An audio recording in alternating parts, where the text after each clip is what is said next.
నమస్కారం vision news కి స్వాగతం. ఈనాటి వార్తలు. ఖరీఫ్ సీజన్ ధాన్యం కొనుగోలు సేకరణలో రైతులకు ఇబ్బందులు లేకుండా అధికారులు ప్రత్యేక శ్రద్ధ తీసుకోవాలని ఈ రోజు joint collector Rahul Kumar Reddy Zoom conference ద్వారా అధికారులకు తెలియజేశారు. వారం రోజుల్లో అన్ని మండలాల్లో వరి కోతలు ముమ్మరంగా జరుగుతాయని 25-26 సీజన్లో రైతులకు ఎటువంటి ఇబ్బందులు లేకుండా చూడాలని, కావలసినన్ని గన్ని బ్యాగులను ముందుగానే మిల్లుల దగ్గరకు చేర్చాలని ఆయన తెలియజేశారు. రైస్ మిల్లుల నుండి సేకరించిన ఆర్ఎస్కేలలో నిల్వ ఉంచాలని ధాన్యాన్ని ఆదేశించారు. ధాన్యం సేకరణలో ఏ విధమైనటువంటి వివాదాలు రాకుండా మిల్లర్ల వద్ద క్యూఆర్ కోడ్, ముఖ్యమైన ఫోన్ నెంబర్లను డిస్ప్లే చేయాలని అన్నారు. ఇంకా అవసరమైన వాహనాల రిజిస్ట్రేషన్ ప్రక్రియ కూడా పూర్తి చేయాలని, రైతుల ఖాతాలలో 48 గంటల్లోగా నగదు పడేలా చర్యలు తీసుకోవాలని సూచించారు. రాష్ట్రంలో దివ్యాంగులు తమ వైకల్య శాతం నిర్ధారణ పరీక్షల కోసం నెలల తరబడి వేచి చూస్తూ అనేక ఇబ్బందులకు గురవుతున్నారని వైసీపీ పార్టీ పశ్చిమ గోదావరి జిల్లా దివ్యాంగుల విభాగం అధ్యక్షుడు బుడితి సుజన్ కుమార్ పేర్కొన్నారు. సదరం స్లాట్ బుకింగ్ ఆన్లైన్లో మాత్రమే అమలులో ఉందని, సదరం స్లాట్ బుకింగ్ ను ఆన్లైన్ మరియు ఆఫ్లైన్ లో కూడా బుకింగ్ చేసుకునే విధంగా సంబంధిత శాఖాధికారులను ఆదేశించాలని ఆయన సూచించారు. అదేవిధంగా కొత్త పెన్షన్ల కోసం నిరంతరాయంగా దరఖాస్తు చేసుకునే విధంగా తగు చర్యలు చేపట్టాలని ప్రభుత్వాన్ని కోరారు. అత్తిలి గ్రామంలోని ఎంఎం స్కూల్ నందు అత్తిలి లయన్స్ క్లబ్ వారి సహకారంతో పిల్లలకు ఐ స్క్రీనింగ్ చేయడం జరిగింది.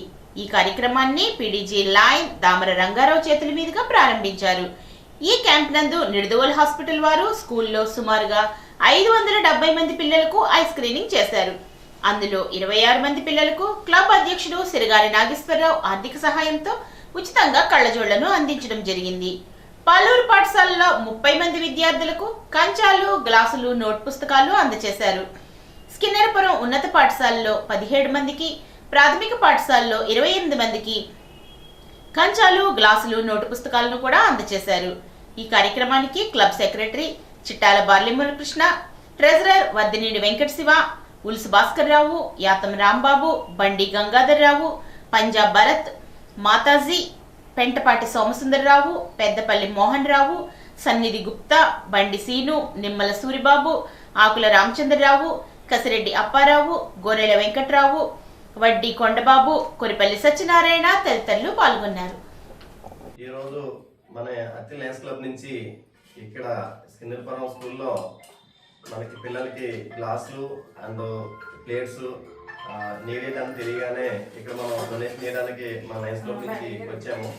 ఇది పిల్లలకి ఎంత ఉపయోగపడుతుందని వాళ్ళు ఉపయోగించుకోవాలని మనం అనుకున్నాము. అలాగే హోమియోపతిస్ కూడా విటమిన్ డి మనం వీరికి ఇస్తున్నాం పిల్లలకి. వారికి ఆ హోమియోపతిస్ కూడా మనం నెలకు సరిపడికి ఇస్తున్నాము. దాంట్లో ఏంటంటే రోజుకి ఒక 4 ఎర్లీ మార్నింగ్ వాళ్ళు తీసుకోవాలని మనం తెలియజేస్తున్నాం. బల్లిపాడు గ్రామంలో తొలుత ఎన్టీఆర్ మరియు రంగా విగ్రహాలకు ఎమ్మెల్యే రాధాకృష్ణ పూలమాలలు వేసి నివాళులర్పించారు. తదుపరి సొసైటీ ఆధ్వర్యంలో నిర్మించిన వాటర్ ప్లాంట్ ను ఎమ్మెల్యే ప్రారంభించారు.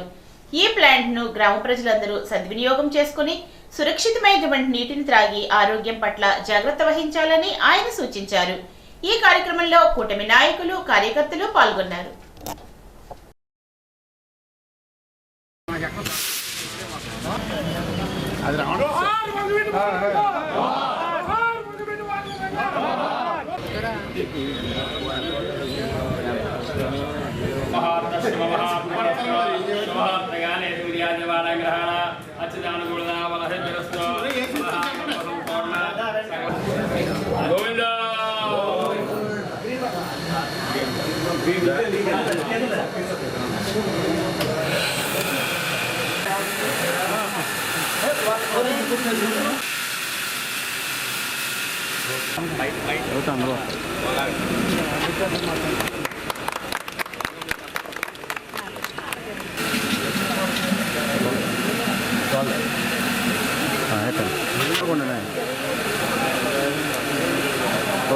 ఈరోజు ఇక్కడ పిఎస్సిఎస్ సొసైటీ ఆధ్వర్యంలో సొసైటీ అధ్యక్షులు యుద్ధంశెట్టి సత్యనారాయణ గారు, ఇతర పాలకవర్గం నాయకత్వంలో కూడా ఇక్కడ ఆర్ఓ ప్లాంట్ని ప్రారంభించుకోవడం జరిగింది.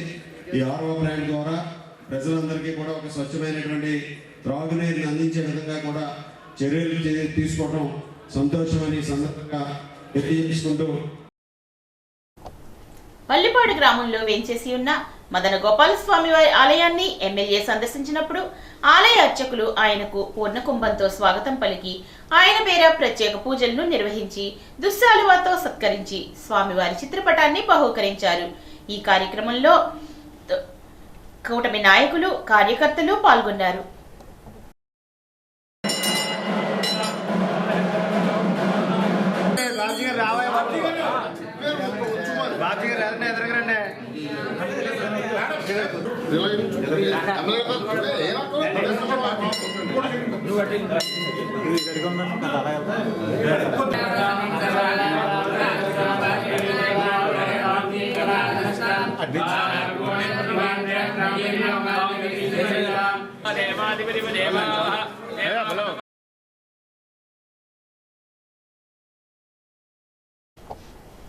గత వైసీపీ ప్రభుత్వ హయాంలో హిందూ సంప్రదాయాలను అపహాస్యం చేసే విధంగా జగన్మోహన్ రెడ్డి పాలన చేపట్టారని తణుకు ఎమ్మెల్యే ఆర్మిలి రాధాకృష్ణ అన్నారు. తిరుమల తిరుపతి వెంకటేశ్వర స్వామి ఆలయంలో సైతం తిరుపతి లడ్డూను పూర్తిగా కల్తీమయం చేశారని విమర్శించారు. అత్తిలి మండలం బల్లిపాడు మదన గోపాల స్వామి దేవస్థానం నూతన ధర్మకర్తల మండలి అభినందన సభలో ఆయన పాల్గొని మాట్లాడారు. ఇలాంటి దుర్మార్గమైన పాలన అందించినటువంటి వైసీపీ నాయకులు, అప్పటి అధికారులు సైతం పరకామండలో డబ్బులు సైతం నొక్కేశారని విమర్శించారు. అన్ని వ్యవస్థలను నాశనం చేశారని, కూటమి ప్రభుత్వం ఏర్పడిన తరువాత అన్ని వర్గాలకు న్యాయం చేసే విధంగా అభివృద్ధిని, సంక్షేమాన్ని పరుగులు పెట్టిస్తున్నారని అన్నారు. హిందూ దేవాలయాలకు ట్రస్ట్ బోర్డులు ఏర్పాటు చేసి అభివృద్ధి చేయడానికి ఎన్నో చర్యలు తీసుకున్నామన్నారు. రాష్ట్రంలో అన్ని మత విశ్వాసాలను కాపాడే విధంగా ముఖ్యమంత్రి చంద్రబాబు, ఉప ముఖ్యమంత్రి పవన్ కళ్యాణ్, ప్రధానమంత్రి మోదీ, మంత్రి నారా లోకేష్ సారథ్యంలో కృషి చేస్తున్నామని అన్నారు. ఇప్పటికే తణుకు నియోజకవర్గంలో 11 దేవాలయాలకు సంబంధించి పాలకవర్గాలు ఏర్పాటు చేశామని, మదన గోపాలస్వామి ఆలయ ట్రస్ట్ బోర్డు అధ్యక్షుడు గారపాటి వెంకట సుబ్బారావుతో పాటు కమిటీ సభ్యులను కూడా ఎమ్మెల్యే అభినందించారు. ఈ కార్యక్రమంలో కూటమి నాయకులు, కార్యకర్తలు పాల్గొన్నారు.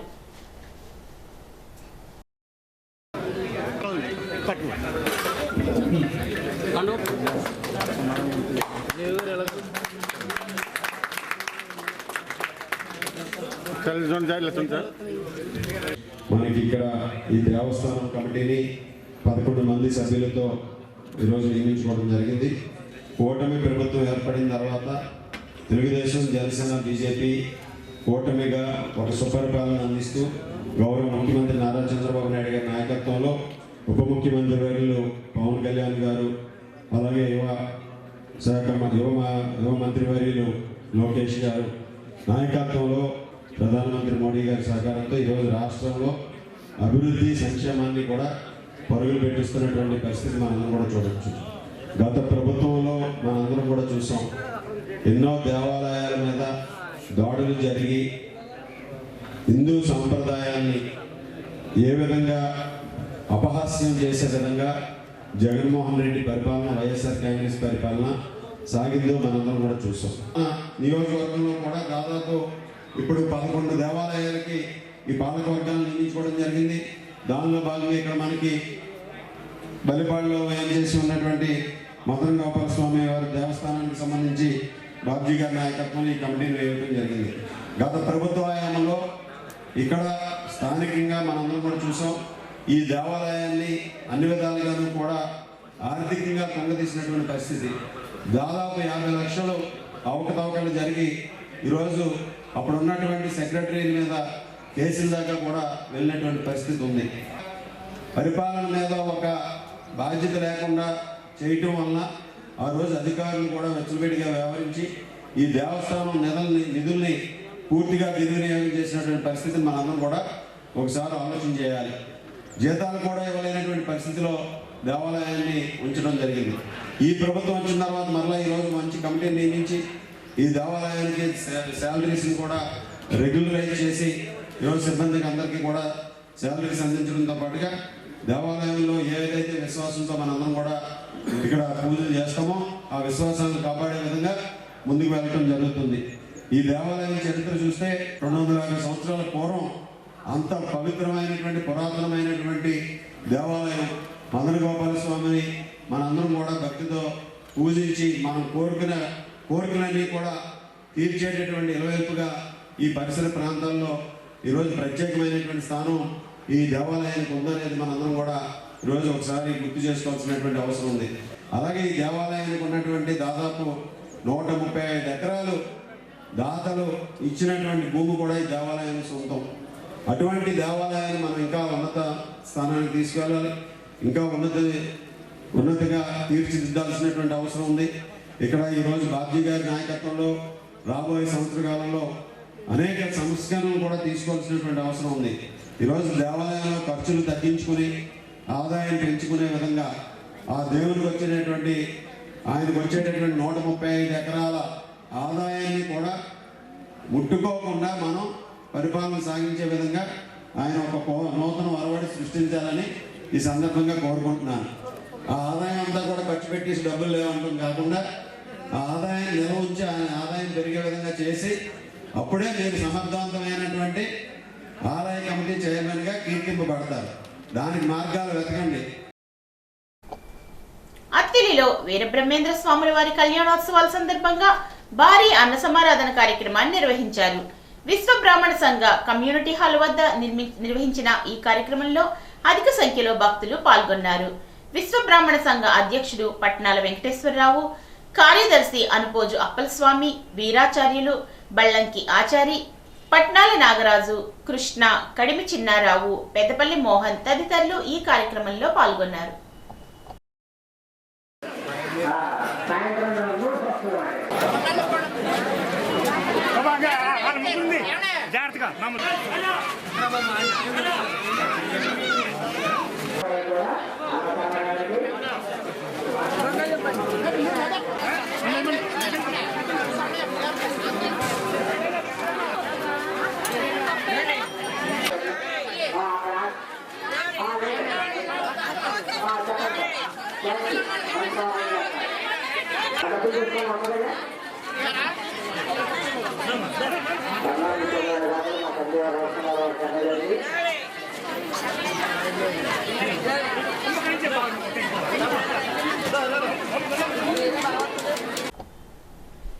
అత్తిలి మండలం ఆరవల్లి శాఖ గ్రంథాలయంలో జాతీయ గ్రంథాలయ వారోత్సవాల ముగింపు కార్యక్రమం జరిగింది. గ్రామ ప్రముఖులు కొవ్వూరి కృష్ణారెడ్డి, వెలగల శివారెడ్డి, సత్యనారాయణ రెడ్డి, కరి శ్రీధర్ రెడ్డి, మల్లిడి వెంకట సుబ్బారెడ్డి ఈ కార్యక్రమంలో పాల్గొన్నారు. ఎస్ఎస్ రెడ్డి ఉపాధ్యాయుడు మావుళ్ళయ్య మాట్లాడుతూ గ్రంథాలయ అభివృద్ధి కమిటీ సభ్యులను కూడా సత్కరించారు. వారం రోజుల పాటు నిర్వహించిన పోటీలలో గెలుపొందిన విద్యార్థులకు బహుమతులను అందజేశారు.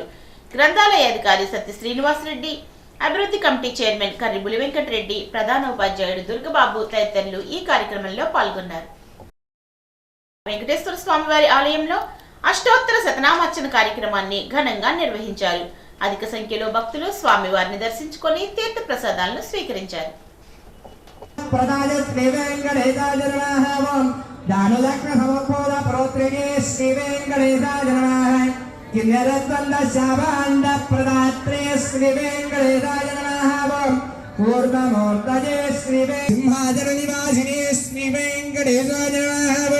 శ్రీమన్నారాయణాయ శ్రీ వెంకటేశాయ నమః. గురుమేంద్రియ సంపదాస్వర్వదేవతాం సదా సంమోహనాయాస్తు వెంకటేశాయ మంగళం. శ్రీవైకుంఠ విరక్తాయ స్వామి పుష్కరీకరే రమణాయ రమాయ వెంకటేశాయ మంగళం. గోవింద వాడపల్లివాస శ్రీ వెంకటేశ గోవింద.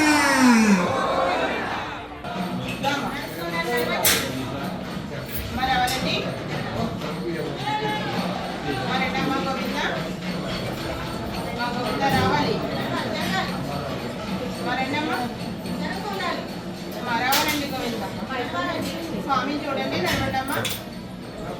మా గోవింద రావాలి. మరేనమ్మా స్వామి చూస్తూ రావాలి.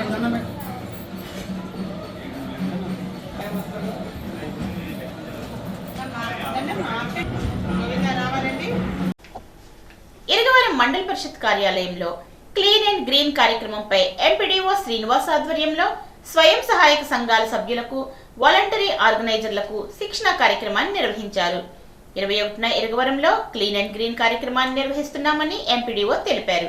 పంచాయతీ కార్యదర్శులు, మండల స్థాయి అధికారులు, గ్రీన్ అంబాసిడర్లు ఈ కార్యక్రమంలో పాల్గొనాలని కోరారు. గణపవరం మండలం మొయ్యేరు గ్రామంలో వేంచేసిన శ్రీ ఉమా రామలింగేశ్వర స్వామి వారి దేవస్థానంలో కార్తీక మాస మహోత్సవాలు జరిగాయి.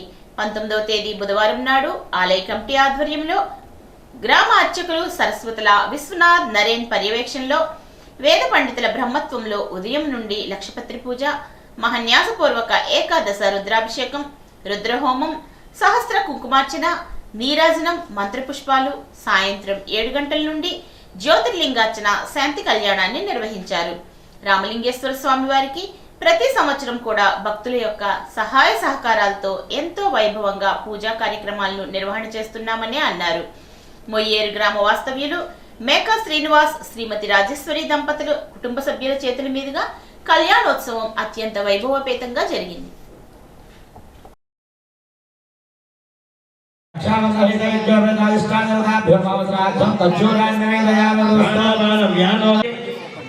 చక్కగా స్వామివారికి కన్యాదానం చేస్తున్నాం.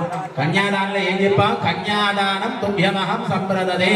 అటువంటి సౌకర్యం పరిస్థితి కల్పించేట్లుగా పెద్దవాళ్ళు బాధ్యత తీసుకోవాలి. మహారాజశ్రీ ఒక్కసారి మహారాజశ్రీ శ్రీ మేఘా శ్రీనివాసు, శ్రీమతి రాజేశ్వరి దంపతులు శ్రీ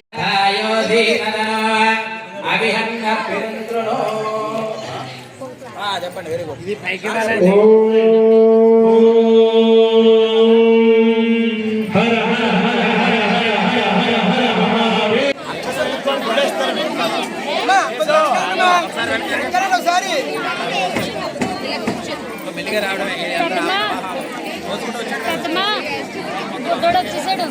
ఒకసారి శ్రీనివాస్ గారు అశ్వదేవదేవస్య పరమశోగోత్ర భవ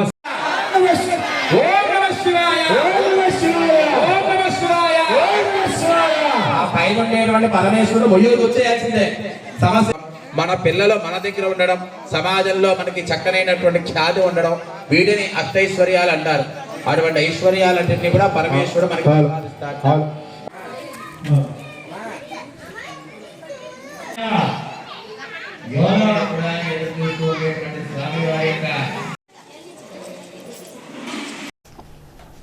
గణపవరం ప్రాథమిక ఆరోగ్య కేంద్ర పరిధిలోని గణపవరం 1 సచివాలయం ఎస్సీ ఏరియాలో ఏఎన్ఎంలు, ఆశా కార్యకర్తలు fever survey malaria sub unit అధికారి ప్రసాద్ ఆధ్వర్యంలో నిర్వహించారు.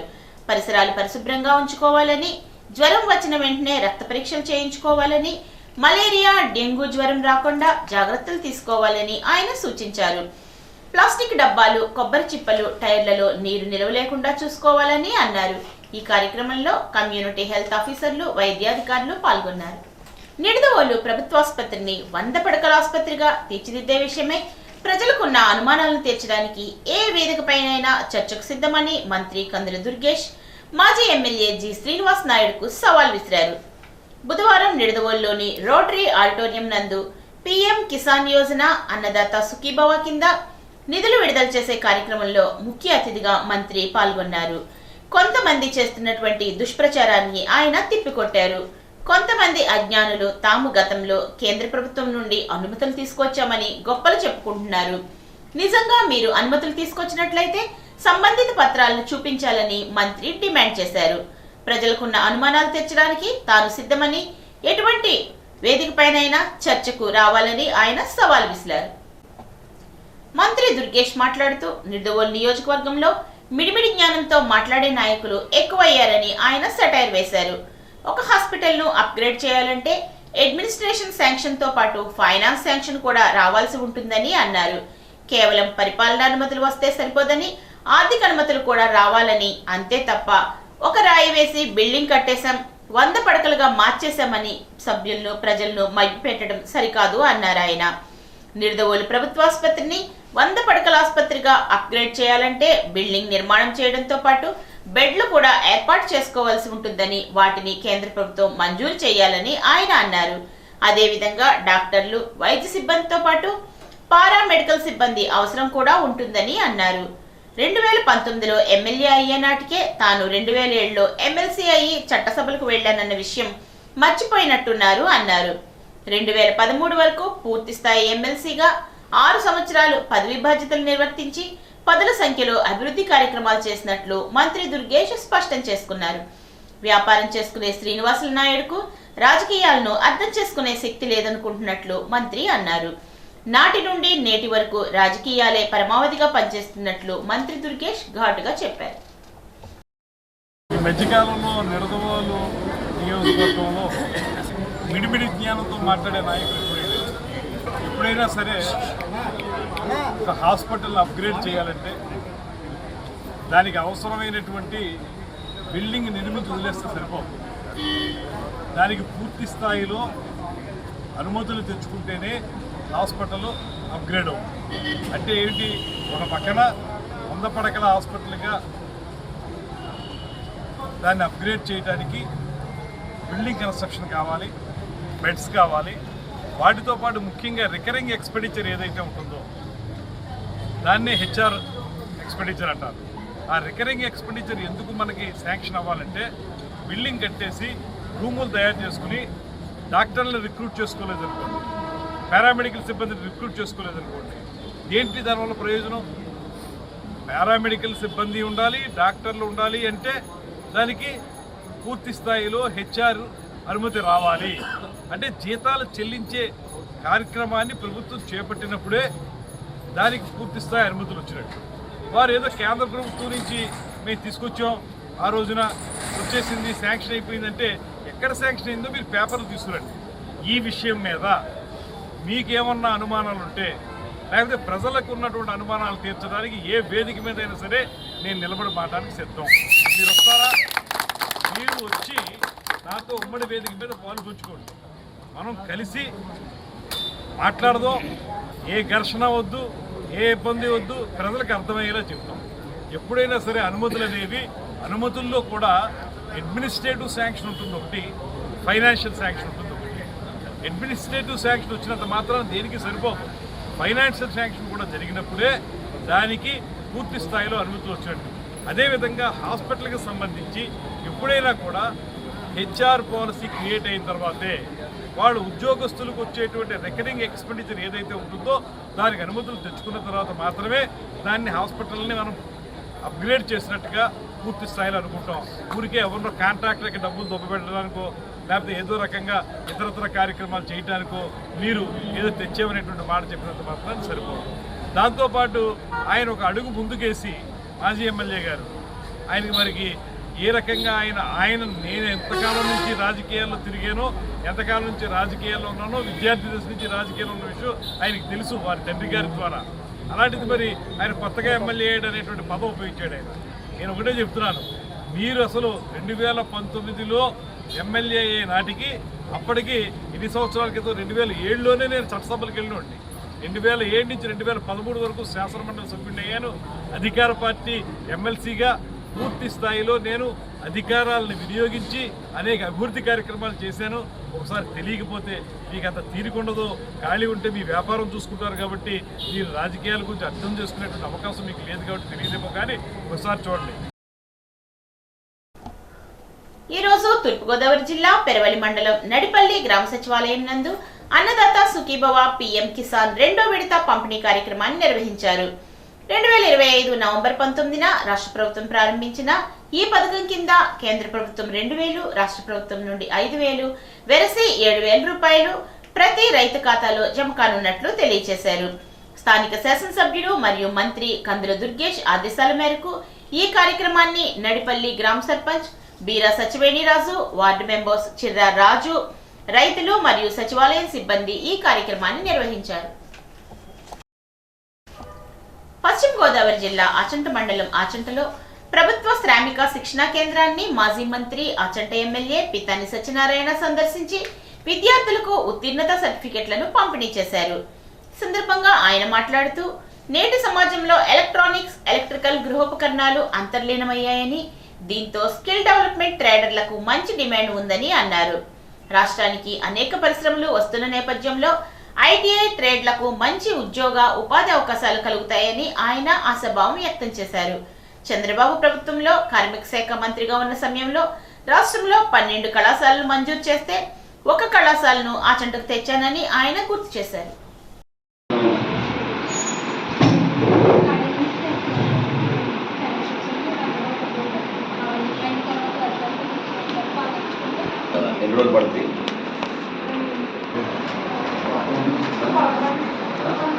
జీవితంలో విద్యాభ్యాసం ఏదైతే ఐటీఐ ట్రైన్లో ఏదో సంబంధించిన విభాగాలు పూర్తి చేసుకుని వారి జీవితంలో ఒక లక్ష్యాన్ని ఎన్నుకుని లక్ష్యం ద్వారా జీవితం సెటిల్ చేసుకోవాలనే ఆలోచనతో ఐటీఐ తీసుకున్న విద్యార్థులందరూ కూడా అభినందిస్తున్నా. కారణం ఏంటంటే స్కిల్డ్, అన్స్కిల్డ్, టెక్నాలజీ అలాగే వివిధ విభాగాల్లో వారి యొక్క జీవిత లక్ష్యాల్లో కొన్ని పెట్టుకుని స్థిరపడాలనే ఒక విద్యా అవకాశాలని విద్యాబోధన ద్వారా అవకాశం తీసుకున్న సందర్భంగా ఇవాళ ఐటీఐ విద్యార్థులు ప్రధానంగా ప్రతి ఇండస్ట్రీ కూడా ఐటీఐ విభాగంలో ఉండే మ్యాన్ పవర్ 100% అవసరం. ఎర్నగూడెం శాఖ గ్రంథాలయంలో జాతీయ గ్రంథాలయ వారోత్సవాల ముగింపు కార్యక్రమాన్ని ఘనంగా నిర్వహించారు. గ్రామ సర్పంచ్ బొంత భరత్ బాబు, వేణుగోపాల్ సొసైటీ అధ్యక్షుడు పెన్నెత్స్ సుబ్బరాజు కార్యక్రమానికి ముఖ్య అతిథులుగా విచ్చేశారు. గ్రంథాలయాన్ని విద్యార్థులు, యువత సద్వినియోగం చేసుకోవాలని, సాంకేతిక పరిజ్ఞానాన్ని సమాజం అందిపుచ్చుకునే దిశగా గ్రంథాలయాలు ఆధునికీకరణ చేపట్టాలని, విద్యార్థి దశ నుంచే పాఠ్యాంశాలతో పాటు మహనీయుల జీవిత చరిత్రలు, వ్యక్తిత్వ వికాసం, కమ్యూనికేషన్ స్కిల్స్, నాయకత్వ లక్షణాలు పెంపొందించే పుస్తకాలను చదివేందుకు సమయం కేటాయించుకోవాలని విద్యార్థులకు సూచించారు. వివిధ అంశాలపై ఏర్పాటు చేసినటువంటి పోటీలలో పాల్గొన్న, గెలుపొందిన విద్యార్థులకు బహుమతులను అందజేశారు. ఈ కార్యక్రమంలో సర్పంచ్ బొంత భరత్ బాబు, సొసైటీ అధ్యక్షుడు పెన్నెత్స్ సుబ్బరాజు తదితరులు పాల్గొన్నారు. ఈ వార్తలకు స్వల్ప విరామం.